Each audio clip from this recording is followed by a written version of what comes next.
Hello. This is Rod, Appraiser Broker, and just want to answer some simple questions that can help you know better why your home may not have sold. If your home's been on the market for a few months and you need to get it sold, today is the 2nd of August.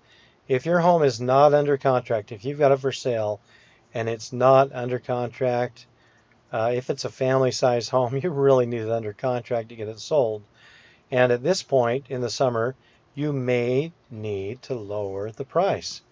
When we look at the homes that are for sale, and I'm here in Utah, we're going to look, and I'm licensed in more than one state, and as a real estate agent, but we're going to look in the Utah Valley area. What I did is I just did a search for properties in Pleasant Grove, Utah, in the zip code 84062. And when we look at the homes that are for sale, there's 108. Several of these homes are actually townhomes and condominiums. They're smaller and they're usually going to be in the lower price range. They don't have a yard. Some of the townhomes have a small yard. So properties here start at about 166,000. When you get up into the homes, usually those at this point with the price increases that we've had, those homes get, it looks like the lowest house here just after these townhomes is $265,000, and they go up from there. The most expensive home listed right now showing here in Pleasant Grove is, oh, I thought there'd be something over $1 million. The second page that's why we don't see those. Here's the ones, the last 10 of these or so that are listed from $849,000 up to double that, almost $1,700. And you'll notice something. When you look at the homes that are listed in the upper price range, this one was just listed 9 days ago. It's a big house. It's got almost 7,000 square feet on a half an acre. But a lot of the homes in this upper price range have been on the market for a while. This one's been on the market for 239 days. Well, if that's been on the market for 7 months and it's not under contract, but it's still for sale, wow, look at this. This home has been listed since December, wow, at the same price. If that were my listing, I might be saying, hey, you know what? It hasn't been under contract. We probably ought to lower the price. Because my guess is the home's in good condition, things are appealing. The number one reason that properties don't sell is because they are overpriced.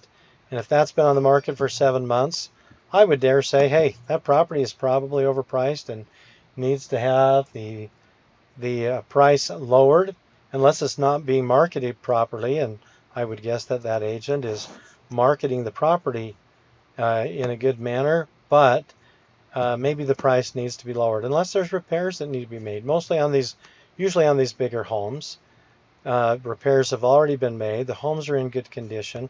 Notice that this one's been on the market. It's 1.15, $1,150,000. It's been on the market for almost a year, 348 days. Let's look at the history and see what's happened. Well, it looks like they listed that property clear back last August. They listed it, it went under contract, which probably made the people think, oh yeah, then we should be able to get this out of it. But it went under contract, then it came back out, it was active again, went under contract, the listing expired, they made it active again, it expired again, they made it active again. And let's see, originally that home was listed, I believe that's right where it's listed right now, same price. To me, I would think they're not too serious about selling that house, because if they were, their agent has probably advised them that it might be a good idea to lower the price on the house. It looks like that property is now listed with Gene Tanner, and that's a property up here on Grove Creek Drive. I'm actually somewhat familiar with that. Been past that home many times. It looks like Gene has had that listed now. It changed back here.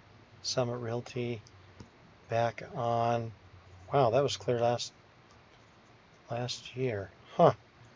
Yeah, well, don't know what to say other than it may be overpriced, but we don't know all the details on that. So as you look at these bigger homes, you'll notice that now this one's only been on the market for 30 days. And what's interesting here is that this was originally listed for $899, but for some reason it's listed $150,000 higher now. Don't know what the rationale for that would be, but that would indicate to me that they're not too serious about selling the home. If I was looking at homes in that price range with clients and saw this at $899 and then a few weeks later jumping the price up $150,000, I'd say, I don't think they're too serious about selling that. And when you see this and then they raise that price, it doesn't make you want to go see it. It makes you think, oh, they were willing to sell it for less. Now they want a whole bunch more for it. That's, not usually going to carry over well with most of the buyers that I've certainly dealt with over the years and what I've observed in real estate. Here's another house that's virtually $1 million. I kind of chuckle at this. $999,900. I would have said, if I felt like that's where it should be priced, I'd say, let's price it at $1 million. And let's list it for $1 million. This has nearly 6,700 square feet, according to the listing here, on nearly 2/3 of an acre. When we look at the history, it's been on the market for 2 months. And what have they done with the price? Well, they've left the price right in the same place, and yet they had this on there at the end of the school year, and now it's the 1st of August. School's going to be starting in a few weeks. They might want to get that price lowered down to get some people in, to get some offers, and get that property under contract. Let's look at this other one, $975,000. This one's only been on the market a few weeks. When in this price range, it's only been on the market a few weeks. I'd be evaluating, well, how many times have people come to see it? And, what kind of feedback am I getting from those agents to determine whether it's high, and maybe they ought to just give it a little while. It really depends on the home.